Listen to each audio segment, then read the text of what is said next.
My life is a life for your cause. My Émission Jeunesse Lève-toi, une émission que nous sommes conviés, nous tous, les amoureux du Christ, les amoureux de la bonne parole, les amoureux de la vérité.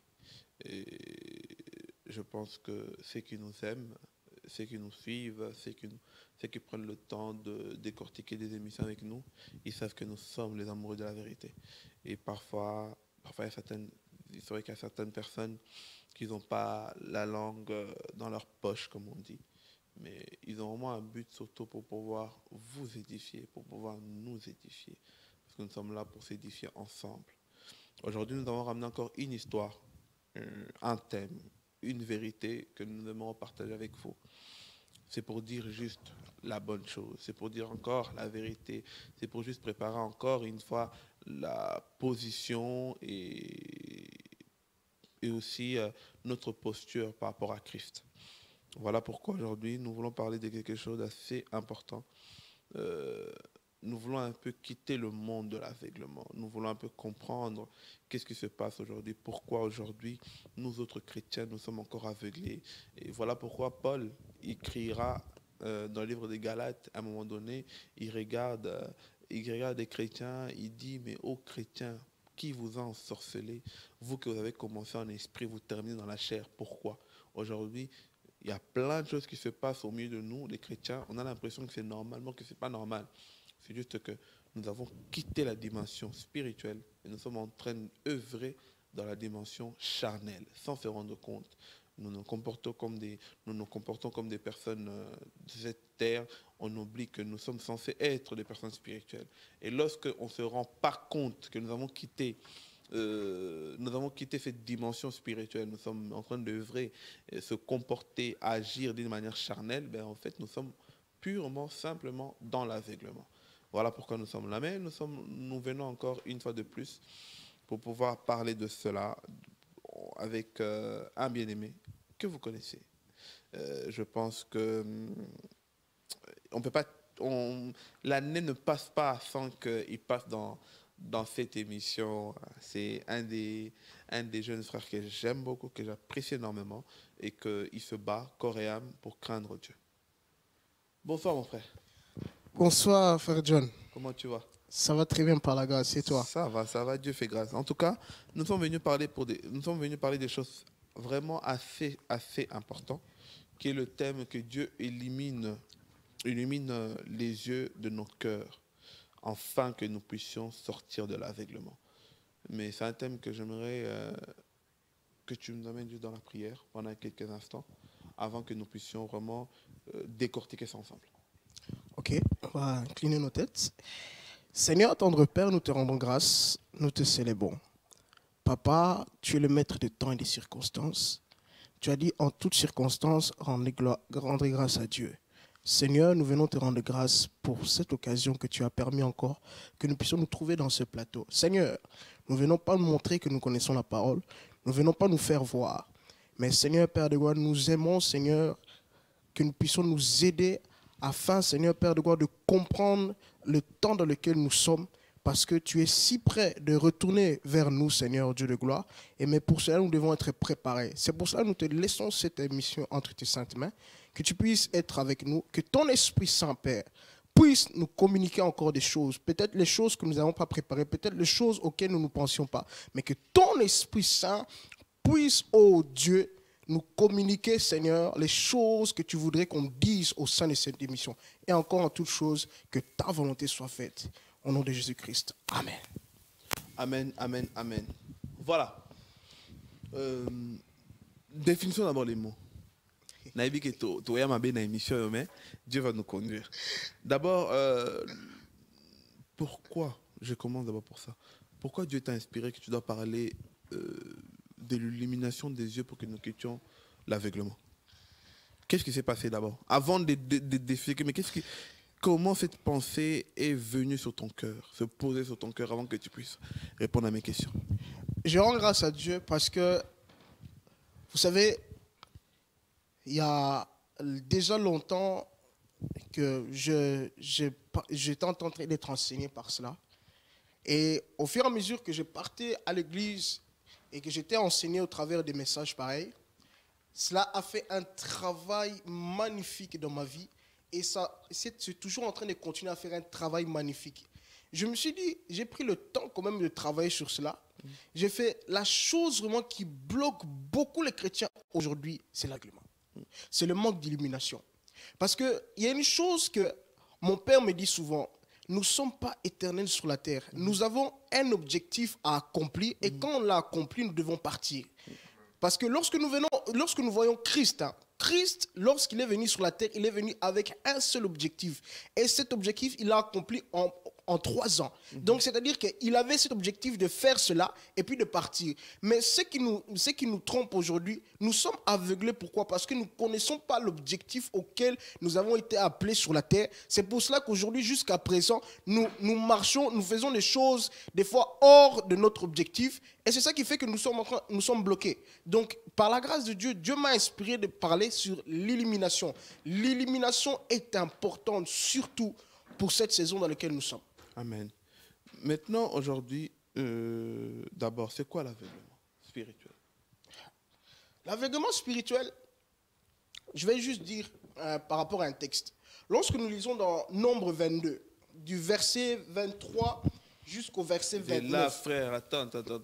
On va le lire. On doit tous trouver Nombre 22 parce que moi, je dis, je suis toujours comme un chrétien de béret. Je ne dis pas amen à ce que le frère il lit. Mais j'ai dit amen à ce que moi je lis. Amen, gloire à Dieu. C'est toujours comme ça. L'histoire de Balaam et Balak. Non, l'histoire de Balak et Balaam. Oui. Mais je ne vais pas parler de Balak, je vais parler de Balaam. D'accord. Si nous voulons vraiment lire le Nombre 22, on ne va pas lire tout le texte, mais si on lit simplement quelques versets, surtout les versets qui me touchent vraiment, c'est le verset 31. Okay. L'Éternel dit, l'Éternel ouvrit les yeux de Balaam, et Balaam vit l'ange de l'Éternel qui se tenait sur le chemin, son épée nue dans la main. Et il s'inclina et se prosterna sur son visage. L'ange de l'Éternel lui dit, pourquoi as-tu frappé ton ânesse déjà 3 fois? Voici, je suis sorti pour te résister, car c'est un chemin de perdition qui est devant moi. En fait, John, dans cette histoire, pour vraiment résumer, c'est l'histoire de Balaam. Il est en train de marcher avec son âne. Mais maintenant, Balaam est en train de partir vers un endroit que Dieu ne voulait pas qu'il aille. Et à cause de cela, parce que Balaam était aveuglé, mais Dieu permit à ce que l'âne puisse voir l'ange. En d'autres termes, Dieu a ouvert les yeux de l'âne pour pouvoir voir l'ange, afin que l'âne puisse se détourner du chemin que Balaam voudrait prendre. Dans cette histoire, nous voyons que Balaam est en train de frapper son ânesse à 3 fois. Parce que je dis, mais moi je te demande d'aller à gauche, mais pourquoi toi tu vas à droite? Je te demande d'aller devant, pourquoi tu retournes en arrière? Donc à 3 reprises, jusqu'à ce que l'ange lui-même apparaît à Balaam, lui dit, l'ânesse, c'est moi qui lui ai indiqué le chemin, parce que à chaque fois que l'ânesse me voyait, c'était pour lui indiquer le chemin. Donc ici, Balaam se trompe, parce que il a fait une chose qui n'est pas bien, parce que Dieu voulait le préserver du chemin dans lequel il va. Et je parle de l'aveuglement. Pourquoi? L'aveuglement spirituel est constitué par rapport... Nous allons bien le décliner. L'aveuglement spirituel, c'est à partir du moment lorsque tu ne comprends pas là où Dieu est en train de t'amener. Parce que physiquement, si physiquement nous sommes aveugles, physiquement nous avons besoin de l'aide. Une personne qui est aveugle spirituellement, c'est une personne qui n'a déjà premièrement pas une bonne relation avec Dieu. Quand il n'a pas premièrement une bonne relation avec Dieu, donc il n'a pas une intimité avec Dieu. Donc Dieu peut lui montrer quelque chose, mais comme il ne voit pas, il reste aveugle. Comme il ne comprend pas là où Dieu est en train de l'amener, il reste aveugle. L'aveuglement spirituel d'abord. Mais aujourd'hui, nous avons des personnes qui prétendent prier, prétendent connaître Dieu, qui prétendent être révélées par le Saint-Esprit. Mais lorsqu'on voit leur vie, on peut dire que c'est les aveugles. Comment est-il possible que la personne, elle prie, elle est en contact constamment avec soi-disant avec Dieu, avec soi-disant Dieu, elle fait plein de choses, mais lorsqu'on voit sa vie, lorsqu'on voit le résultat de sa vie, on peut en déduire que cette personne est aveuglée. Comment ces deux choses peuvent être un peu, on va dire, contradictoires? La chose là, il y a un véritable problème. Pourquoi? Parce que nous avons notre premier imitateur qui est Christ. Christ n'était pas aveugle, c'était une personne qui voyait. Parce que Christ, lorsque je parle de l'élimination, une personne qui est illuminée, il va premièrement chercher à faire les choses du Père et non les choses du ciel. C'est pour ça, donc, le livre de Colossiens... Non, attends, à faire les choses du Père et non... à faire les choses... à chercher premièrement les choses du ciel et non de la terre. Ok. Parce que lorsque nous voyons dans le livre de Colossiens 3, 1 à 2, la Bible indique que cherchez premièrement les choses d'en haut et non les choses d'en bas. Une personne illuminée cherche d'abord les choses qui vont garantir sa place vers le Père. Parce que la chose qui nous trompe aujourd'hui, c'est que beaucoup, nous sommes encore aveuglés. Parce que l'aveuglement est lié, l'élimination plutôt est liée par rapport à la saison. Il faut comprendre dans quelle saison nous sommes aujourd'hui. Aujourd'hui, John, je ne pense pas que c'est moi qui te l'apprends, mais nous sommes très près de la fin du monde. Nous sommes très près du retour du Christ. Mais les personnes qui sont aveugles, ils continuent encore à retarder le retour du Christ. Pourquoi? Parce qu'ils prêchent des choses qui sont en d'autres termes périmées, qui ne sont plus de la saison. Quels sont les types d'aveuglement que nous avons dans le corps du Christ? Les types d'aveuglement, on peut, par rapport à des personnes des leaders, je dis vraiment aujourd'hui, je veux parler sans tabou, mais c'est pour exhorter. Par rapport aux leaders, tu vas voir vraiment un leader, jusqu'aujourd'hui, il ne comprend pas, un type d'aveuglement que je peux dire, c'est une personne qui ne comprend pas pourquoi il est envoyé sur la terre. Ça, c'est premièrement. Lorsque tu ne comprends pas pourquoi tu as été envoyé sur la terre, tu es aveugle. Tu es aveugle dans le sens que il faut qu'on te fasse voir, on te fasse comprendre le pourquoi tu es envoyé sur la terre. Un leader qui utilise le nom d'un jeune pour pouvoir, en disant « Ah, si je mets ce jeune en avant ou je mets ce jeune à côté de moi, ça va attirer plus de foule. » Est-il un aveugle ou pas en agissant ainsi? Il est aveugle. Pourquoi? Parce que est-ce qu'avant de pouvoir faire cela, il a consulté Dieu? Est-ce qu'avant de pouvoir faire cela, est-ce qu'il a demandé à Dieu réellement? Vous savez, Dieu n'a pas seulement besoin que tu sois, que étant un leader, que tu es peut-être un jeune, tu vois qu'il a beaucoup de grâce, tout ça, qu'il va faire des miracles, donc en l'associant à ton ministère, ça va travailler. Non, Dieu travaille avec l'homme personnellement, d'abord. La chose qui manque dans l'Église aujourd'hui, c'est que même les leaders sont des aveugles. Même les leaders, ils ne comprennent pas la saison dans laquelle nous sommes. Le souci, c'est la saison, John. Pourquoi tu remets seulement la faute aux leaders? Pourquoi pas aux personnes eux-mêmes aussi? Mais premièrement, parce que les leaders, la Bible dit, David a dit, l'Éternel est mon berger. Le leader a pour cause, premièrement, lorsque par exemple, une brebis est égarée, d'aller le chercher. De faire le premier pas, d'aller le chercher, de le ramener vers lui, ou vers Dieu plutôt. Mais lorsque tu vois un leader qui laisse sa brebis égarée, qui ne fait pas l'effort même de chercher sa brebis, c'est un faux leader. C'est un faux berger. Moi, par exemple, John, tu es mon leader. Tu vois que vraiment que peut-être ma vie ne marche pas correctement.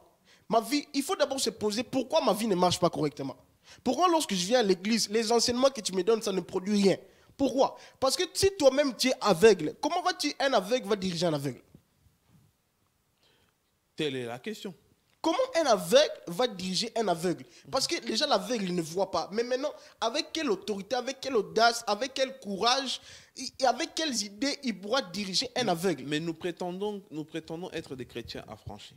Nous sommes soi-disant des chrétiens affranchis. On va dire, on met des soi-disant pour essayer de réanalyser les contextes.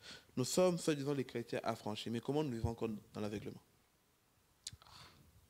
Vivre dans l'aveuglement, il y a une chose qui est importante de savoir, c'est que beaucoup ceux qui sont aveugles aujourd'hui, des fois c'est de leur faute eux-mêmes. Ils veulent pas qu'on les aide à voir.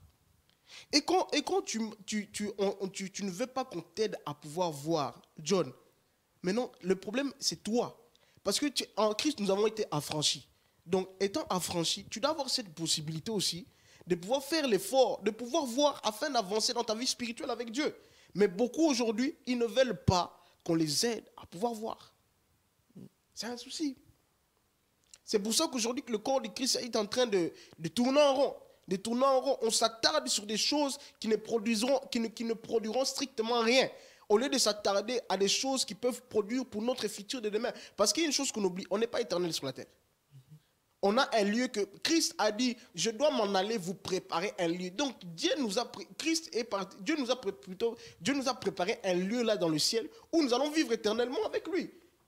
Dieu tel que nous sommes là, nous ne sommes pas destinés à vivre éternellement sur la terre. Nous avons un lieu bien précisé là où on doit partir.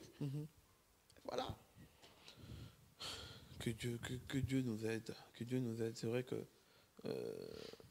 nous sommes dans un temps où il y a plein de choses qu'on ne se rend pas compte, mais que ça nous crée des problèmes. Moi, j'aimerais qu'on parle de ta génération. Waouh. Ta génération à toi. Donc, mettons un peu les leaders de côté. Hein. Ta génération à toi, génération des chantres, génération des jeunes serviteurs. Ta génération, enfin la génération que toi, t'en fais partie aujourd'hui.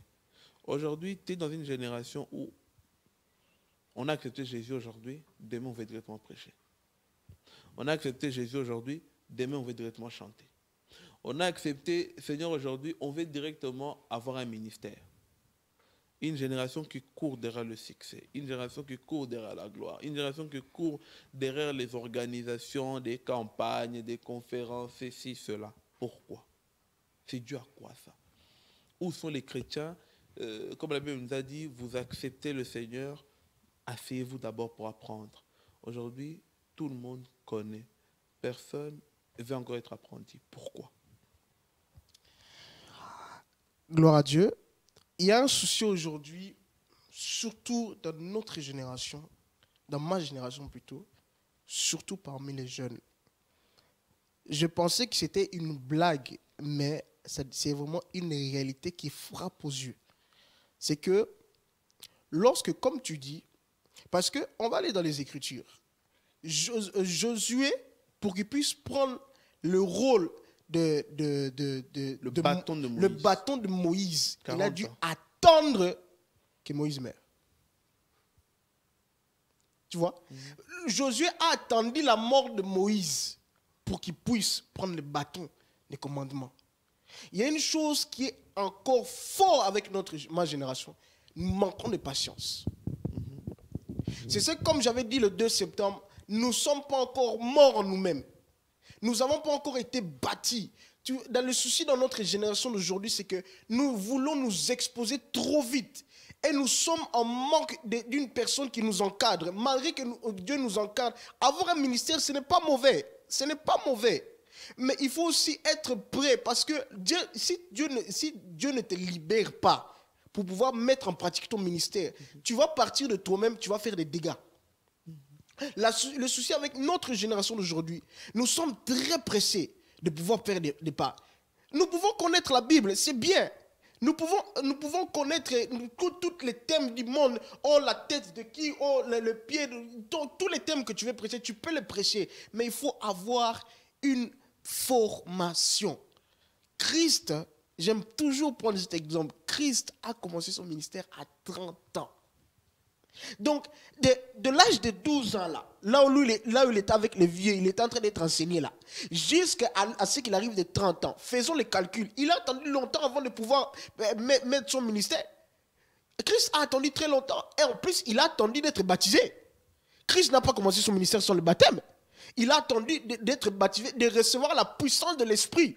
Parce que sans l'esprit, il savait qu'il ne pouvait pas faire quelque chose. Parce que si on manque l'esprit, c'est souvent la chair qui fonctionne. Et quand la chair fonctionne, ça produit des dégâts. Donc Dieu avait compris que son fils, pour qu'il puisse produire des bonnes choses sur la terre, il avait besoin de l'esprit. Mais ce qui nous manque aujourd'hui, nous sommes pressés de faire des pas. Aujourd'hui, prêcher, ce n'est pas mauvais. Tout le monde prêche aujourd'hui. John, tu as cette possibilité de prêcher. Et pour prêcher, tu n'as pas besoin de te mettre devant le micro. Pour prêcher, tu n'as pas besoin de faire des affiches. Tu peux prêcher chez toi à la maison. Tu peux prêcher un frère de l'extérieur. Aujourd'hui, nous sommes en train de faire des concurrences. Et c'est ce que j'ai remarqué ici en Belgique. Et partout, là où Dieu m'a fait grâce de me marier, il y a trop de concurrence parmi nous, la jeunesse. Nous devons stopper ça. C'est à cause de quoi? Manque de l'entourage ou l'encadrement, ou c'est la personne elle-même? C'est les trois. Manque de courage par rapport à l'entourage. Premièrement. Parce que quand tu es entouré de personnes simplement qui aiment prêcher, John, soura otea. Soura otea. Quand tu es entouré d'une personne qui aime simplement les prophétiques, soura au sala qui m'a prophétique. Si tu es entouré de personnes, donc, des fois aussi c'est l'entourage. Gédéon s'est sous-estimé dans la Bible à cause de son entourage. Gédéon ne pouvait pas impacter, ne pouvait pas aller faire tomber les... Oui, mais là, tu veux dire que ça veut dire que quelqu'un qui se soi-disant... Moi, j'utilise beaucoup de termes soi-disant. Quelqu'un qui se sent soi-disant prophète ou dans le prophétique, ça veut dire qu'il doit s'entourer avec des personnes qui œuvrent aussi dans le prophétique, alors. Une personne qui se dit avoir la grâce prophétique, c'est très important aussi de pouvoir... Oui. Tu peux avoir le don, mais tu n'as pas le ministère prophétique. Tu peux avoir le don, mais tu n'as pas le ministère prophétique. Une personne c'est normal qu'il peut aussi s'entourer de personnes pour pouvoir les aider. Mais à force, mais si c'est une chose auquel tu n'es pas appelé, pourquoi vas-tu continuer à rester avec ces personnes-là? Comment savoir qu'on est bien entouré? Demandez à l'esprit. C'est l'esprit de Dieu. Tu sais que le diable aussi parle, hein. Fais attention.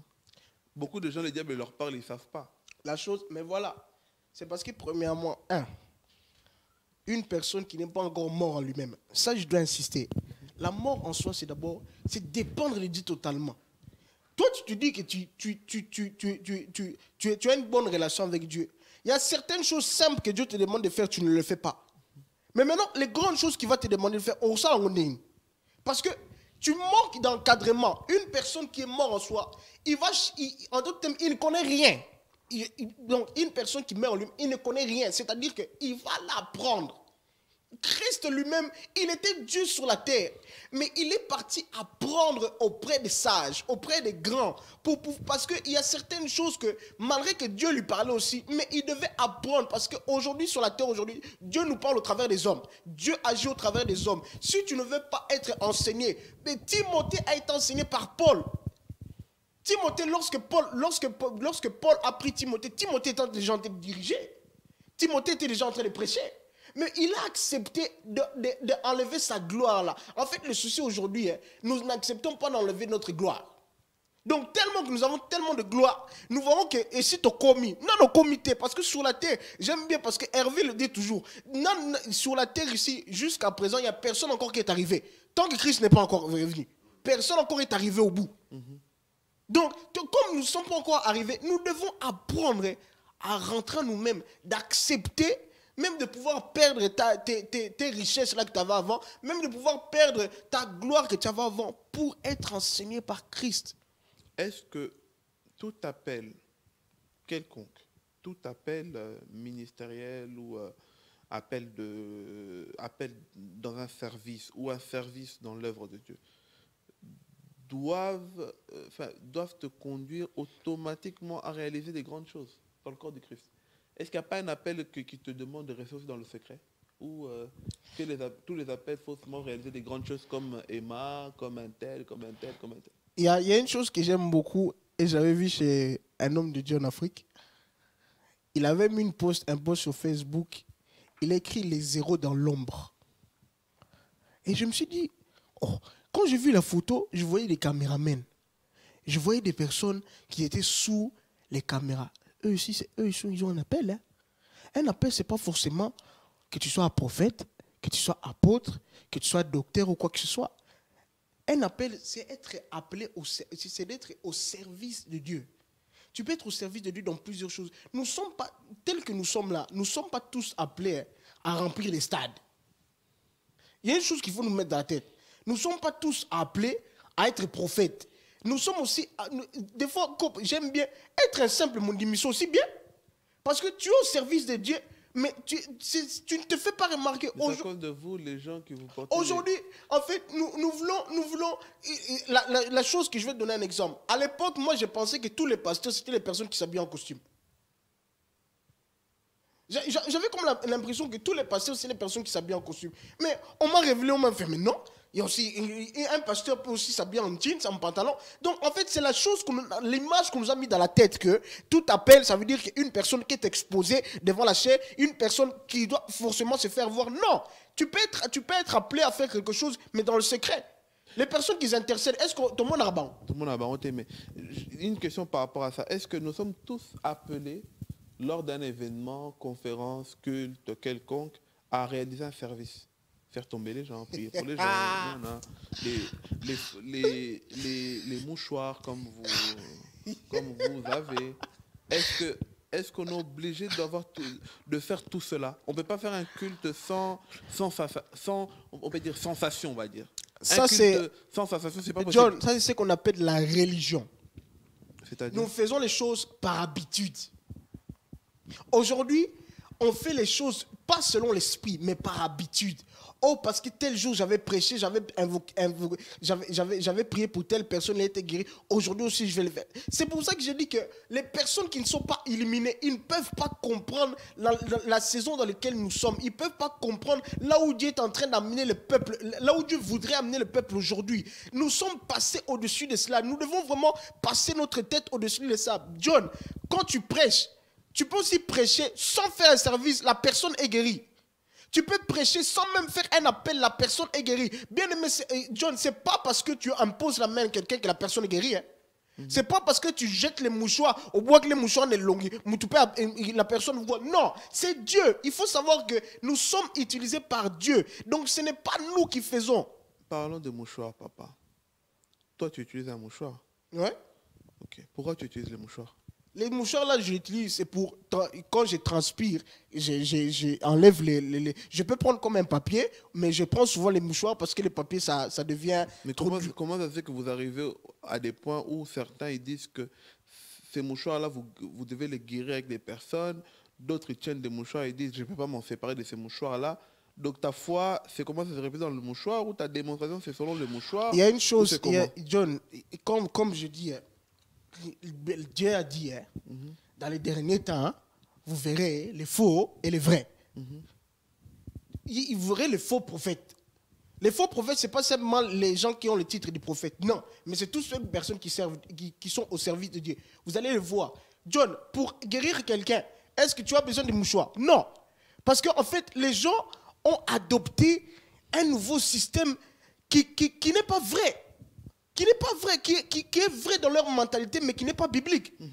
Ce n'est pas mauvais. Tu peux, par exemple, comme l'huile d'onction, comme les gens appellent l'huile d'onction là. Comme le vin, par exemple. Comme l'huile d'onction. Comme le vin aussi. Le vin aussi. Tu prends l'huile d'onction, tu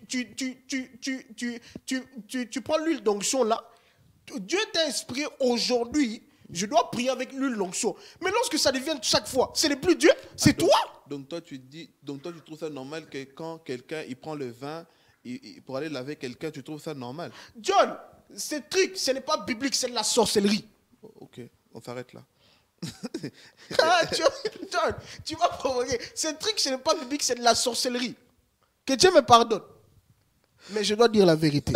Le plus important, c'est la vérité. Jésus a été haï parce qu'il a dit la vérité. Lorsque nous voyons alors, parce que les jeunes aujourd'hui, ils veulent la sensation, ils veulent les spectacles, ils veulent tellement de choses. Est-ce que Christ est réellement au centre de toutes ces envies-là? Vous savez, je me rappelle, ça c'était l'un des meilleurs statuts que j'avais mis sur Facebook il y a 3 semaines. J'ai fait, la manifestation du Saint-Esprit ne pousse pas simplement les gens à être excités. Mais la manifestation du Saint-Esprit, une personne lorsqu'il est touché lorsqu'il reçoit le Saint-Esprit, sa vie doit changer. Sa vie doit changer dans sa face. Tu vas voir, je vais donner un exemple. Tu viens à l'église, le Saint-Esprit vient, tout le monde crie, comme on fait d'habitude. Comme toi, tu fais beaucoup d'habitude. Moi je ne fais pas ça. Moi, quand je suis touché par le Saint-Esprit, il y a une chose qui me frappe, je suis calme.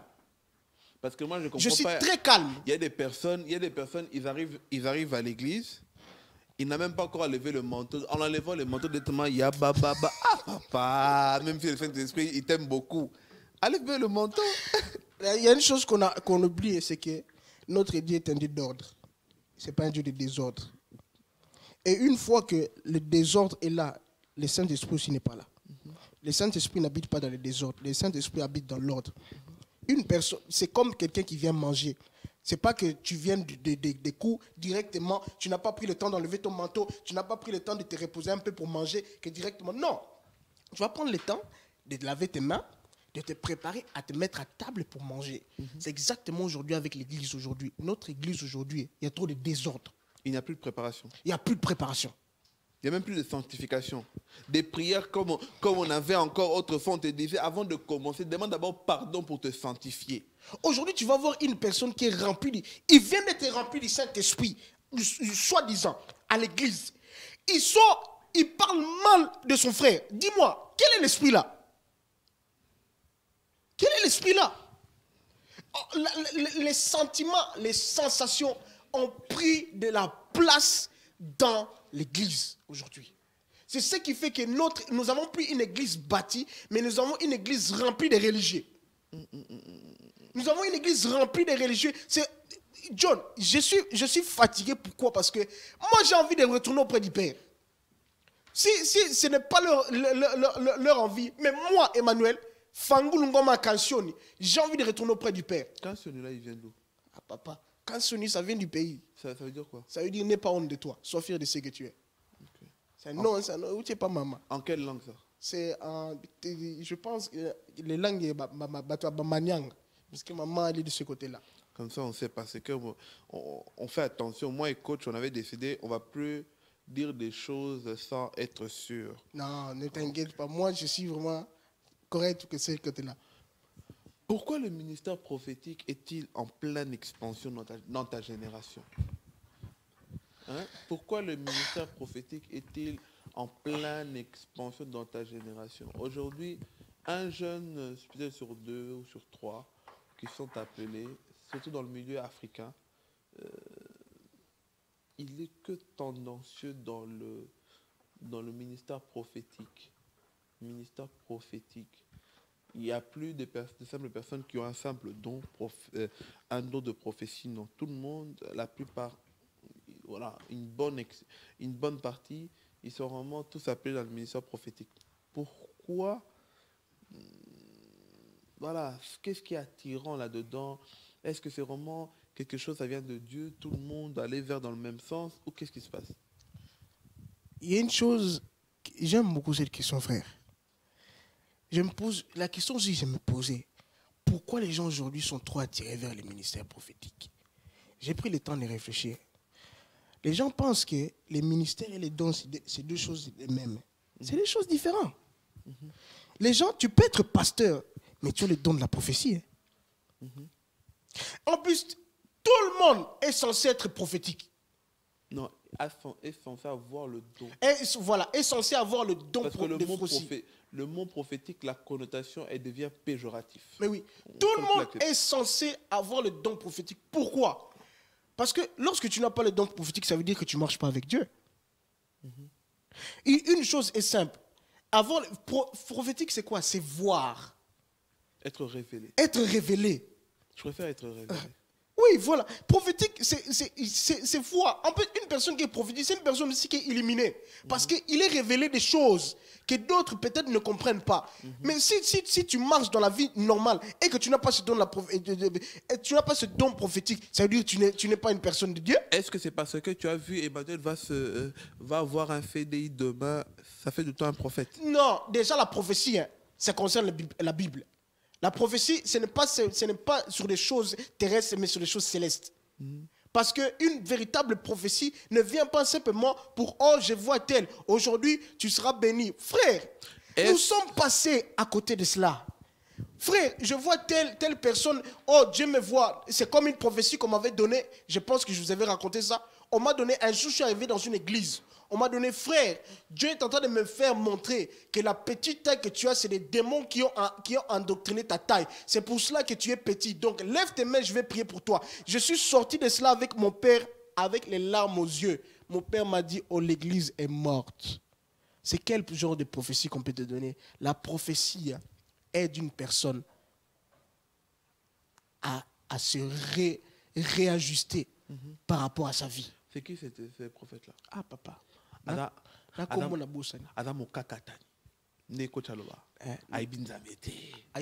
Papa. Il y a une chose, la prophétie aide une personne à se recadrer.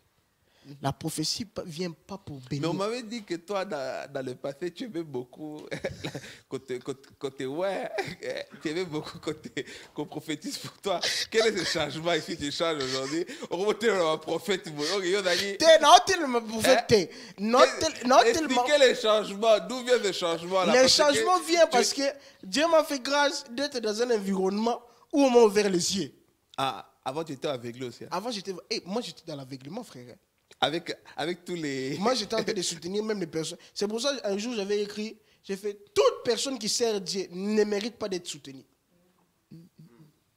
Toute personne qui sert Dieu ne mérite pas d'être soutenue. Pourquoi? Parce que il y a des personnes qui servent Dieu. Servir Dieu, c'est une couverture, mais dans leur cœur, ils ne servent pas Dieu. Il y a des personnes qui servent Dieu pour se faire voir et non pour faire plaisir à Dieu. Est-ce que c'est parce que tu as prié pour quelqu'un, la personne a été soi-disant guérie, mais quand on va vérifier peut-être derrière aussi, c'est pas trop ça. Mais je continue dans ma question. Parce que tu as prié pour quelqu'un une fois, ça fait de toi un prophète. Frère, la Bible dit quoi? Vous imposerez les mains aux malades, hein? Les malades seront guéris. John, tel que tu es là, je suis malade, hein? Tu pries pour moi, je suis guéri, c'est bien. Tu as rempli simplement ce que Dieu te demande de faire. Ça ne fera pas de toi un bishop, ça ne fera pas de toi un archbishop, ça ne fera pas de toi un pape, ça fait de toi simplement John. Ton nom ne change pas.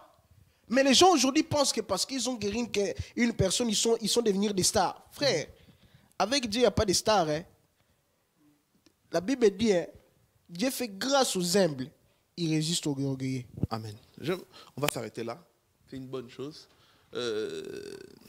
Frère Emma, tu n'as pas peur qu'on te rejette dans certains milieux avec tant de vérité? John, si Christ, il est mort, on l'a rejeté. Et toi, ou bien moi, à combien plus forte raison? Tu sais pourquoi j'avais pris cette décision?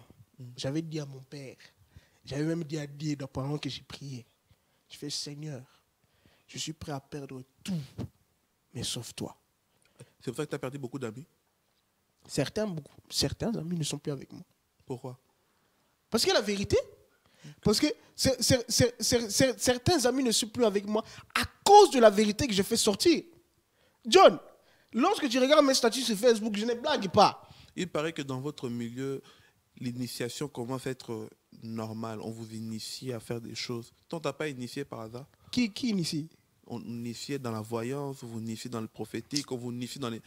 On est en train de vous initier dans avoir des mouchoirs. On t'a pas initié par hasard? Moi, j'étais initié à rien. Ok. Parce que l'initiation, tu sais... Ou peut-être parce que tu n'as pas voulu être initié, c'est pour ça que non, beaucoup ils t'ont fouillé. On peut t'initier à quelque chose. Mais quand tu vois que cette chose-là ne t'amène pas là où Dieu te voit, tu vas quitter? Ah, donc on t'a initié. Non, on ne m'a pas initié, John. Ne dis pas des choses que je n'ai pas dit. Bon, on n'a pas initié. Mais tu vois vraiment, tu pars dans un certain milieu, mais tu te sens étranger dans ce milieu-là. Waouh. C'est comme vraiment une personne, c'est comme on a dit, tu vas dans une fête que tu dois porter costume blanc, chemise blanche. Mais toi, tu viens avec un jean. Frère, tu vas te sentir vraiment que tu es mal à l'aise. On va terminer par une simple phrase. Un conseil que tu pourras donner à des bien-aimés qu'aujourd'hui, autrefois, ont commencé avec le Seigneur, mais qu'aujourd'hui, ils terminent dans la chair. Ils sont égarés par le plaisir du monde, ils sont égarés par plein de choses. Que ça te fait mal de les voir peut-être égarés, ça les fait mal d'entendre qu'ils sont égarés, ou ça fait mal qu'ils puissent être égarés un jour. Si tu peux leur donner un conseil, un dernier conseil, ça serait quoi? Regarde la caméra. Que Dieu vous bénisse. Le conseil que je peux vous donner, il n'est pas trop tard de revenir à Dieu. Je dis encore, il n'est pas trop tard. Il y a une chose que j'aimerais vous dire. On nous parlait il y a quelques années que Christ va revenir. On voyait ça comme des blagues. Mais aujourd'hui, c'est vraiment une réalité. Nous avons vu ce qui s'est passé en Israël avec Trump. Il a voté Jérusalem comme la capitale d'Israël. Lisons les livres d'Apocalypse. C'est dedans. C'est dedans. Ça veut dire que tous les signes que la Bible est en train de nous dire, c'est en train de s'accomplir. Christ dira, lorsque une nation s'élèvera contre une autre, cela est l'un des signes que mon retour est proche. Nous avons vu ce qui s'est passé en Espagne. Les Catalans sont en train de se lever contre l'Espagne. Bien-aimés, arrêtons d'avoir les yeux fermés. Ouvrons-les. Christ est près de la porte. Mais toi qui étais une personne qui t'est découragée, que ce soit par des dirigeants, que ce soit par un frère, prends le temps de prier avec Dieu. Prends le temps de que Dieu te guide un lieu où tu pourras aller prier. Je t'assure que Dieu va te mettre dans un bon endroit. Le souci est que lorsque tu restes à la maison, tu es aussi en danger. Lorsque tu restes à la maison, tu es aussi en danger. Parce que c'est très important de pouvoir être enseigné, d'avoir un leader. Parce que oui, tu as pu avoir un leader qui était peut-être faux. Mais comme on dit, Dieu est le Dieu de la seconde chance. Tu peux toujours avoir une chance que Dieu te mette une autre personne bien forte, bien enseignée pour te corriger. Vraiment, c'était ça que j'avais à te dire. Merci beaucoup, frère. Que Dieu te bénisse. Merci. En tout cas, tu as dit des bonnes choses, des excellentes. Malheureusement, tous tes confrères prophètes, pendant qu'ils sont en train de prophétiser pour des sœurs qui doivent avoir des mariages, qui doivent avoir des fiançailles, qui doivent avoir ceci, qui doivent avoir cela, on les attend aussi pour nous rappeler des signes à la fin du temps. Pour terminer par une blague, j'aime bien le Facebook, la page Oyebi. La page Oyebi avait dit, bien levé si ton pasteur ou un frère t'avait dit que tu vas te marier avant 2018. N'oublie pas, il reste seulement 3 oui. Il reste seulement 2 dimanches. Maintenant, c'est D. Il reste 2. Tchaye Loumbe. Mais après ça, tu dis que tu dois me trouver quelqu'un parce que avant de me marier, que Dieu vous bénisse abondamment. À très très bientôt. Au revoir.